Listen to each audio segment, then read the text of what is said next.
जय हिंद दोस्तों, मेरा नाम है नीरज और आप देख रहे हैं द मनी पॉडकास्ट। आज हम लोग बात करने वाले हैं पराग पारिक फ्लेक्सी कैप फंड के बारे में।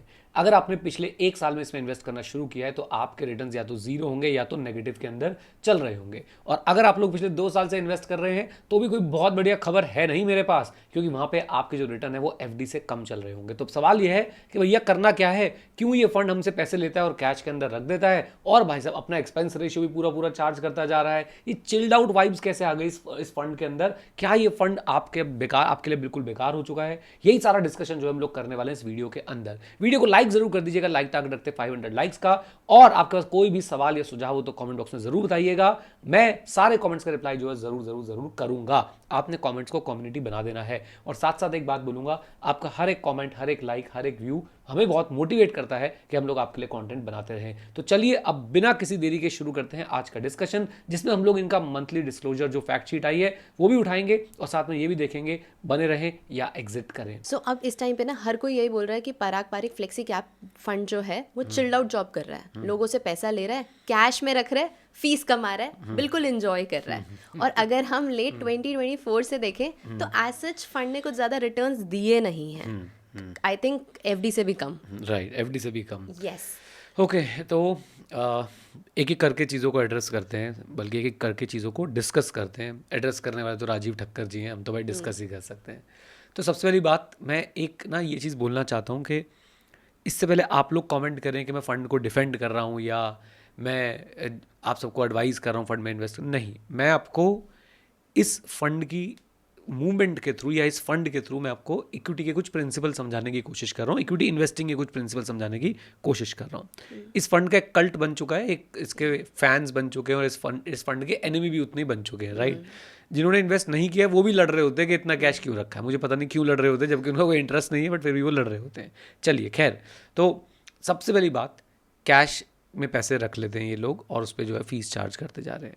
तो आप ना इस बात को ध्यान से समझिए कि कैश में कितना पैसा पड़ा हुआ है। अगर आप देखें तो पहले 25% था, अब वो 14-15% के आसपास रह गया है। यानी कि भाई फंड मैनेजर्स हाथ पे हाथ रख के नहीं बैठे हैं। जैसे जैसे उन्हें अपॉर्चुनिटीज़ दिख रही है वैसे वैसे वो उस अपॉर्चुनिटी को जो है वो पका रहे हैं, उस अपॉर्चुनिटी के अंदर जो वो इन्वेस्ट कर रहे हैं। तो अब ये नहीं बोल सकते कि भाई पैसा लेते हैं और कैश में रख देते हैं और जो है उसके ऊपर जो है वो अपना एक्सपेंस रेशियो जो है वो चार्ज करते रहते हैं। ये गलत है, ये कंप्लीटली गलत है। वो उसको इन्वेस्ट कर रहे हैं जब जब उनको अपॉर्चुनिटी नज़र आ रही है और वो अपने स्टाइल से इन्वेस्ट कर रहे हैं। राइट, अब एक बात मैं और बोलूँगा यहाँ पे कि भाई आपने फंड मैनेजर के प्रोसेस पे भरोसा रखना है। अगर नहीं है तो आपके लिए एग्जिट बटन हमेशा से अवेलेबल था और रहेगा। राइट, तो अगर आपको नहीं है प्रोसेस पे भरोसा, आप एग्जिट कर सकते हैं फॉर श्योर। लेकिन अगर आपको लगता है कि नहीं, उनका कैश रखने का रीज़न समझ में आता है आपको, फॉर एग्जाम्पल मुझे समझ में आता है कि why they are waiting, because they are going to invest at the right time. Right, because whenever they will get great ideas at great price they will buy it. Right, मैं ये सोचता हूँ। I think हमने ये बिल्कुल basics investing के यही पढ़े हैं कि आपके पास फंड हमेशा अवेलेबल होना चाहिए। जब आपको लगे कि अपॉर्चुनिटी है तो पैसा तो चाहिए ना उस अपॉर्चुनिटी को ग्रैब करने के लिए। एग्जैक्टली, और अपॉर्चुनिटी हर समय नहीं होती है। तो जब अपॉर्चुनिटी आएगी, जैसे उन्होंने 10% कैश अपना डिप्लॉय कर दिया, 25 से वो 14-15 पे आए हैं। डेफिनेटली इसमें मार्केट जो ऊपर गई है उसने भी रोल प्ले किया होगा, उसकी वजह से भी परसेंटेज थोड़ी सी नीचे आई होगी। उसी तरह से मुझे विश्वास है कि सही अपॉर्चुनिटी मिलने पे ये लोग बाकी कैश को भी जो है वो सही जगहों पे बढ़िया तरीके से जो है वो डिप्लॉय करेंगे। अब ये मेरा विश्वास है, अगर आपका भी ये विश्वास है आप बने रहिए। आपका ये विश्वास नहीं है तो आपको किसने पकड़ के रोका नहीं हुआ कि यहीं रहेगा तू, कहीं नहीं जा सकता। अरे एग्जिट करो, दूसरे फंड में जाओ। अगर आपको विश्वास नहीं, अगर आपको प्रोसेस समझ नहीं आता, अगर आप सिर्फ इसकी यूट्यूब वीडियोस देख के आ गए थे, best fund to invest in 2025 और 2024, आपने पराग पारिक फ्लेक्सी कैप का नाम सुना, इन्वेस्ट कर दिया, तो आप गलत कर रहे हो। फिर तो आपको मैं बोलूँगा वापस जाइए और थोड़ा सा एजुकेट होकर आइए और फिर सोचिए कि आपको जो है वो इसके अंदर इन्वेस्ट करना है या नहीं करना है। राइट, नो डाउट फंड का लीन पीरियड चल रहा है, फंड का बुरा समय जो है वो चल रहा है, ये सबको दिख रहा है। राइट, और एक जग जाहिर है। अब इस पर मैं आपको एक बात बताऊं, जो आपने बताया कि एफडी से भी कम रिटर्न दिए हैं, तो राजीव ठक्कर जी ने इस बात को बहुत अच्छे से एड्रेस किया है। तो उन्होंने बोला कि एफडी से भी जो है वो कम रिटर्न दिए हैं। सॉरी, मेरा फ़ोन बीच में जो है वो आ गया था, मैं इसको साइलेंट पर डाल देता हूँ। हाँ, एफडी से भी कम रिटर्न दिए हैं।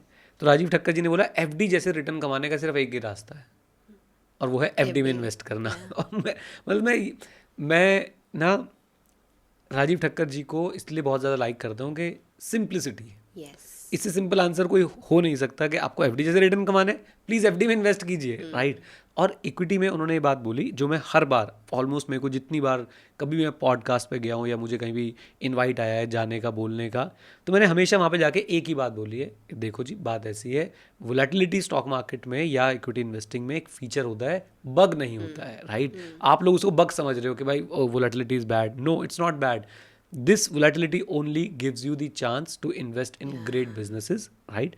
दूसरी बात, ये जब भी आपके इन्वेस्टेड म्यूचुअल फंड का लीन पीरियड आता है ना, तो ऑनेस्टली मेरा एक थॉट है, वो ये है कि वो आपके उस फंड मैनेजर का टेस्ट कम है और आपका टेस्ट ज़्यादा है कि आप कैसे बने रहोगे उस समय पे. आप क्या जो बड़ी बड़ी बातें अपने आप को समझा के आए थे, मैं लॉन्ग टर्म इन्वेस्टर हूँ, मैं 7-8 साल के लिए आया हूँ, मैं फंडामेंटल्स चेक करूँगा, मैं सोच जो है वो टेस्ट करके इन्वेस्ट करूँगा, मैं फंड मैनेजमेंट की फिलॉसफी समझूंगा फंड मैनेजर की.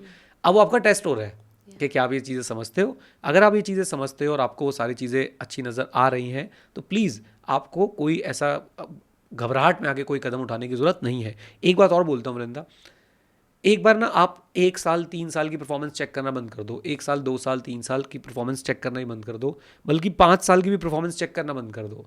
आपको किसी भी फंड को देखना है, आप ये देखो उसकी 8 साल की परफॉर्मेंस कैसी रही है, उसके रोलिंग रिटर्न्स जो हैं वो कैसे रहे हैं, राइट?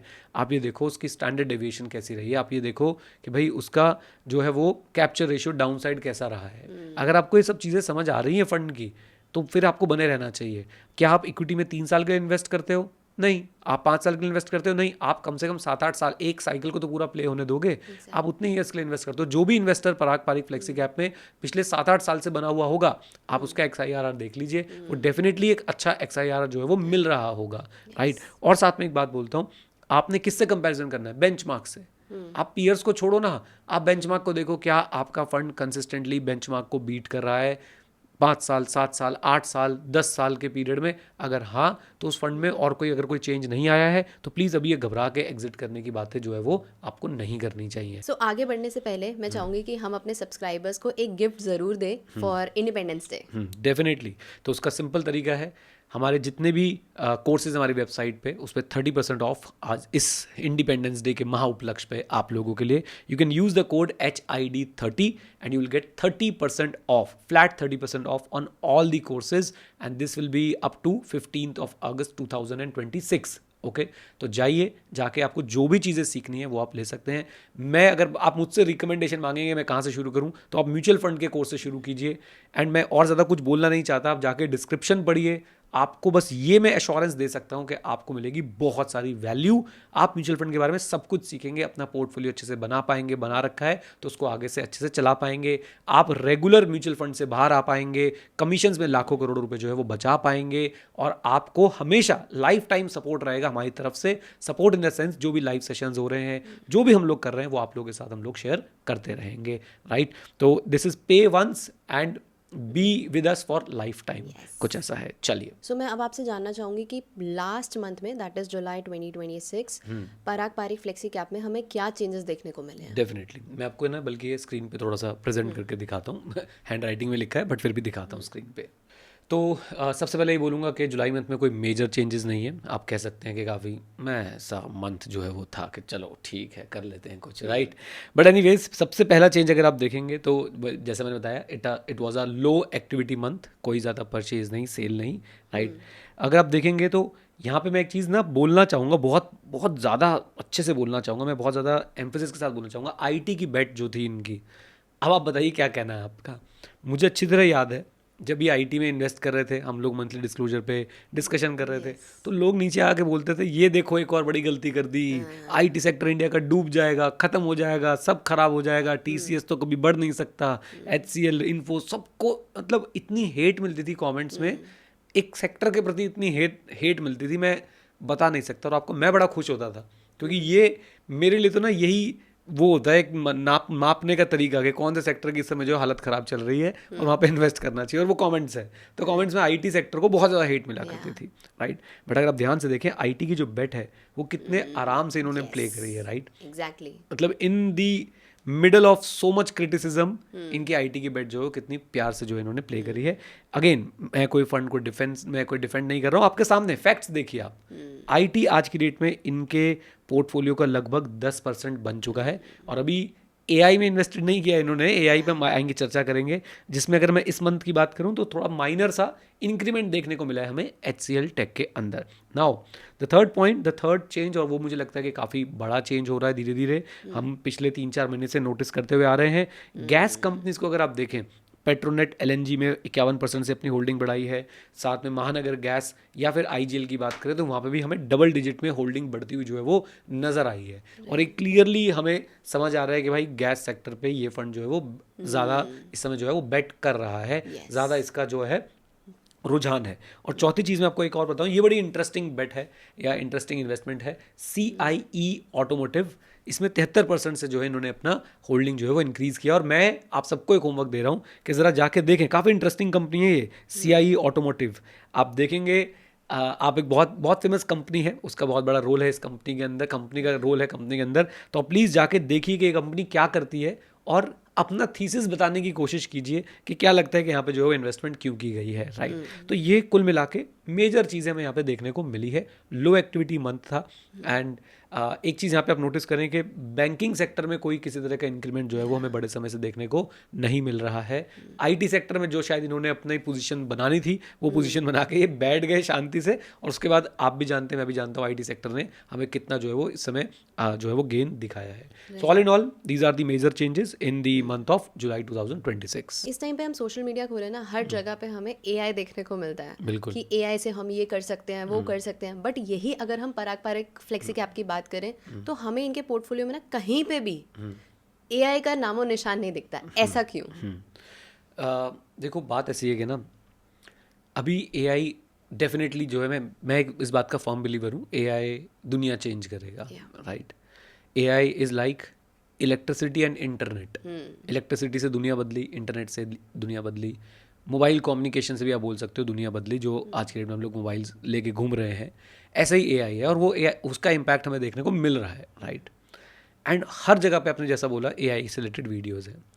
अभी मेन प्लेयर्स के अगर मैं नाम लूँ, OpenAI, क्लॉड, जेमिनी और जेमिनी, जो भी आप बोलना चाहते हैं, ये सब 3-4 प्लेयर, और भी होंगे 2-4 प्लेयर शायद जिनका नाम मुझे नहीं पता, बट ये मेजर 3 प्लेयर्स हैं।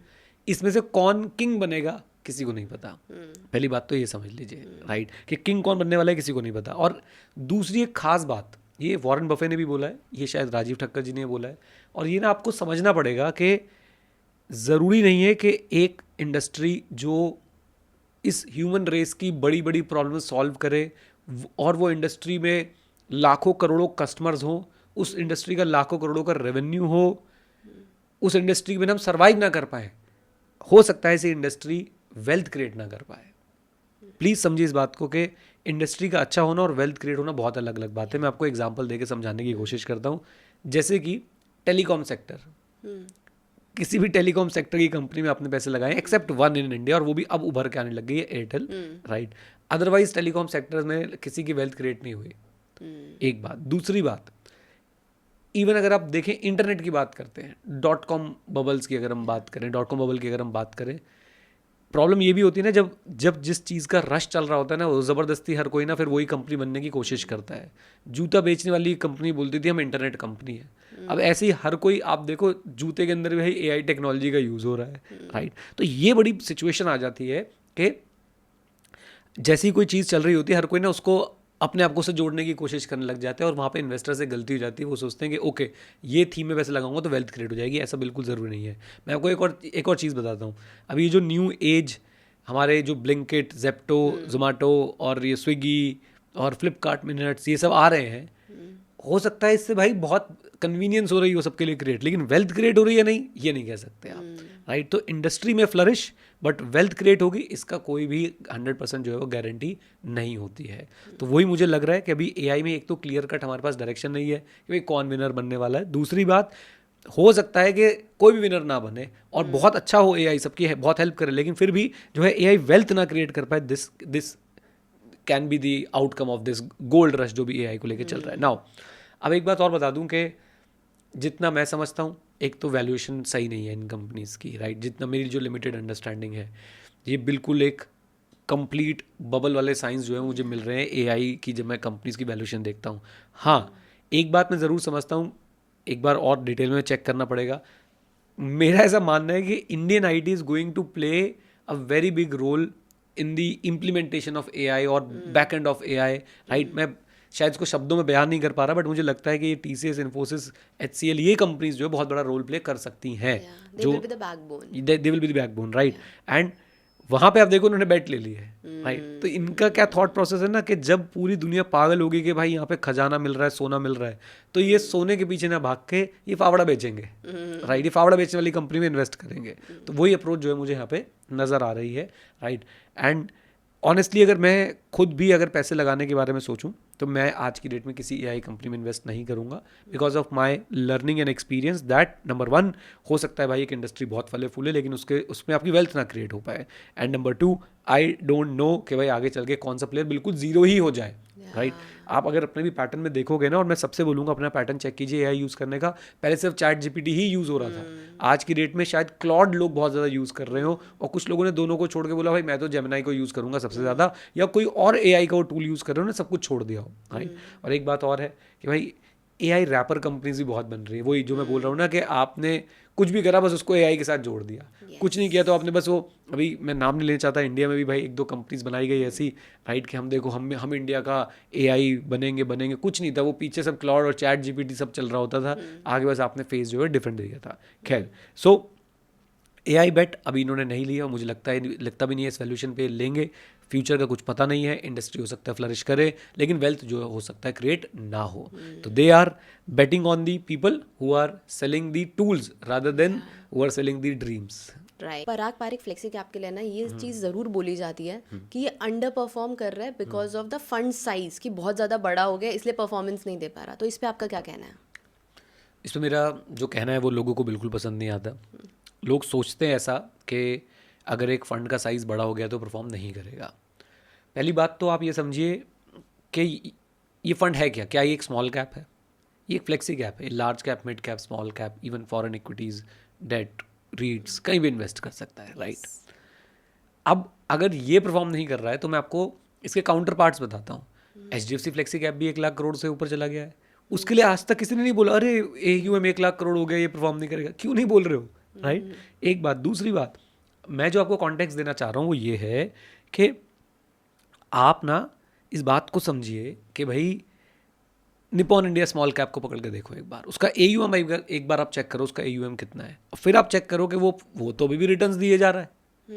आप ना इस बात को समझो कि फंड के साइज में और उसके रिटर्न के बीच में देयर इज नो कोरिलेशन. और हमारे पास अभी हमने लास्ट क्लास में जब डिस्कशन किया था तो कुछ फाइंडिंग्स भी थी, और वो फाइंडिंग नंबर 1 आपको बता रहा हूँ. The smallest funds one the least often and lost the most often. Simple भाषा में अगर मैं बोलूँ तो जो कम AUM वाले फंड्स हैं, जब उस पर रिसर्च किया गया फ्लेक्सी कैप कैटेगरी में, मिड कैप में, स्मॉल कैप में, 10-10 साल का डेटा देखा गया तो उसमें यही निकला कि स्मॉलेस्ट फंड्स में अगर आप इन्वेस्ट करते हैं जिसकी AUM बहुत ही कम है, ये सोच के कि वो बहुत जो है वो एजाइल है, जल्दी मूव करेगा, वो डांस कर सकता है, वो कभी भी अपनी पोजीशन चेंज कर सकता है, आई एम सॉरी बाबू, उसके अंदर सबसे कम रिटर्न्स बने हैं. और सुनिए, फंड का साइज, ये सब चीज़ें जो है मेरे पास डॉक्यूमेंटेड है. फंड का साइज उसकी परफॉर्मेंस पे 0 इम्पैक्ट रखता है, 0 इम्पैक्ट. अच्छा, राजीव ठक्कर जी ने खुद ये बात बोली है कि एक समय पे वो 100 करोड़ का पोर्टफोलियो रन कर रहे थे तो उस 100 करोड़ के पोर्टफोलियो पे इससे ज़्यादा ड्रॉ डाउन देखा है उन्होंने, राइट? यानी कि 100 करोड़ वर्सेज 1,50,000 करोड़ अगर मैं बोल दूं तो आप ये देखिए कि 100 करोड़ वाले पे भी इससे ज़्यादा जो है वो ड्रॉ डाउन हो सकता है. एंड एक चीज़ मैं यहाँ पर ज़रूर बोलना चाहूँगा, skill beat speed, skills beat speed. तो आप ये सोचते हो कि भाई म्यूचुअल फंड कोई स्पीड का गेम नहीं है कि कौन कितनी जल्दी कितने शेयर्स खरीद के, कितने कंपनीज खरीद के कितनी कंपनीज बेचता है. आपके पास अगर स्किल है तो आप वो हमेशा जीतेगा लॉन्ग रन में, irrespective of the size of the fund. Again it may sound कि मैं डिफेंड कर रहा हूँ, मैंने बोला ना मैं फंड के थ्रू आपको कुछ समझाने की कोशिश कर रहा हूँ. और आप भी इस पर रिसर्च कर लीजिए और बता दीजिए कि भाई क्या छोटे फंड ही हमेशा जीतते हैं, चाहे मिड कैप हो स्मॉल. मैं तो मिड कैप स्मॉल कैप का नाम इसलिए ले रहा हूँ, वो कैटेगरी में तो और बड़ा कॉन्स्ट्रेंट बन जाना चाहिए AUM को, क्योंकि वहाँ पे तो आपको 65% पैसा स्मॉल कैप में लगाना है. और स्मॉल कैप कंपनीज की तो भाई मार्केट कैप बहुत कम होती है. आप यही कहना चाह रहे हो ना? तो पॉइंट इतना सा है कि स्किल हमेशा जो है वो स्पीड को बीट करता है. और साथ साथ में एक बात और बोलूँगा कि भाई जो मेरे सामने जो चीज़ें निकल के आई, बहुत सारी कंपनीज के न्यूज़लेटर हमारे पास आते हैं, वो जब हमने पढ़े और जो भी रिसर्च में पढ़ पाया उसमें यही लिखा है कि भैया स्मॉल का मतलब ज़्यादातर बार ये निकला है कि इट इज़ स्ट्रगलिंग. तो ज़्यादा बड़ा होना आपको बिल्कुल भी परेशान नहीं होना चाहिए, राइट। मैं 2-3 और इसके आपको एंगल दिखाने की कोशिश करता हूँ। या तो ये फंड ऐसा होता जिसका पोर्टफोलियो टर्नओवर रेशियो बहुत ज़्यादा होता, राइट, यानी चर्निंग बहुत ज़्यादा कर रहा है। या तो ये फंड ऐसा होता कि इस पर रिस्ट्रिक्शन होती कि आप सिर्फ स्मॉल कैप में ही इन्वेस्ट कर सकते हो, राइट। तो किसी तरह की कोई रिस्ट्रिक्शन नहीं है, कहीं भी हमारे पास कोई डेटा ऐसा नहीं है जो ये प्रूव कर दे कि भाई फंड अगर बहुत बड़ा हो गया तो वो ख़त्म ही हो जाएगा, वो रिटर्न जनरेट ही नहीं कर पाएगा। एंड अभी रिसेंटली एक और रिसर्च देख रहा था, लोगों की ये इतनी बड़ी गलतफहमी है कि सिर्फ स्मॉल कैप में इन्वेस्ट करके आप लोग रिटर्न बना सकते हो। ये इतनी बड़ी गलतफहमी है, इसका कोई इलाज पता नहीं कैसे मिलेगा। लोग सोचते हैं भाई स्मॉल कैप में ही मैं इन्वेस्ट करके रिटर्न बना सकता हूँ। And let me tell you, अगर आप कंपेयर करें लार्ज कैप, मिड कैप और स्मॉल कैप के रिटर्न्स को, तो मिड कैप ने सबसे ज़्यादा रिटर्न बना के दिया लोगों के लिए, ना कि स्मॉल कैप ने, राइट। और स्मॉल कैप ने जब रिटर्न बनाया तो उसने बहुत बहुत ज़्यादा मतलब स्पीड से बनाया है, राइट। लेकिन जब घटाया तो उतनी स्पीड से भी घटाया। तो ये सोचना कि ये स्मॉल कैप में इन्वेस्ट नहीं कर सकते, AUM बहुत बड़ा हो गया है, ये सिर्फ इस फंड के लिए नहीं, किसी फंड के लिए भी। आप HDFC फ्लेक्सी कैप के लिए मेरे पास आएंगे, मैं यही बोलूँगा। आप निपॉन स्मॉल कैप के लिए मेरे पास आएंगे, मैं यही बात बोलूँगा। आप SBI स्मॉल कैप के लिए मेरे पास आएंगे, मैं यही बात बोलूँगा कि साइज़ मत देखिए, आप फंड मैनेजर का, फंड मैनेजमेंट टीम का स्किल सेट देखिए। अगर वो स्किल है तो स्किल जो है वो स्पीड को हमेशा बीट करेगा। आई थिंक हमने काफ़ी सारी चीज़ें डिस्कस कर ली हैं, काफ़ी फ्रूटफुल रहा होगा इन्वेस्टर्स के लिए, और इन्वेस्टर्स ने बहुत कुछ सीखा होगा इस वीडियो से। राइट। एंड मैं बस ये रिक्वेस्ट करूँगा कि आप ना फंड को छोड़ दो, आप ये देखो कि यहाँ पे क्या प्रिंसिपल्स डिस्कस हुए, और वो प्रिंसिपल्स कमेंट बॉक्स में लिखिए। जिसके सबसे बेस्ट प्रिंसिपल्स होंगे, चलो मैं एक आपको प्रॉमिस करता हूँ, उसे एक बुक गिफ्ट में देंगे हम, ठीक है, जो सारी समरी अच्छे से बना के देगा। AI बेस मत बना के देना, मैं चेक करूँगा कहीं AI को वीडियो दी और बोल दिया कि हाँ समरी। आप अपनी रिफ्लेक्शन भी साथ में जो है वो शेयर कीजिएगा, और यहाँ तक पहुँचे तो ही वो गिफ्ट मिलेगा, क्योंकि लोगों को पता ही नहीं होगा कि भाई साहब कहाँ पे हमने गिफ्ट की बात करी हुई है। तो प्लीज़ आप एक अच्छी समरी बना के दीजिएगा, एंड मैं आपको एक अच्छी सी इन्वेस्टिंग बुक जो है वो गिफ्ट में भेजूंगा, राइट। आई थिंक इसके साथ इसको समाप्त करते हैं। Thank you so much guys, and please सीखते रहें, क्योंकि सीखना शुरू तो जीतना शुरू। Bye bye and take care, God bless you all.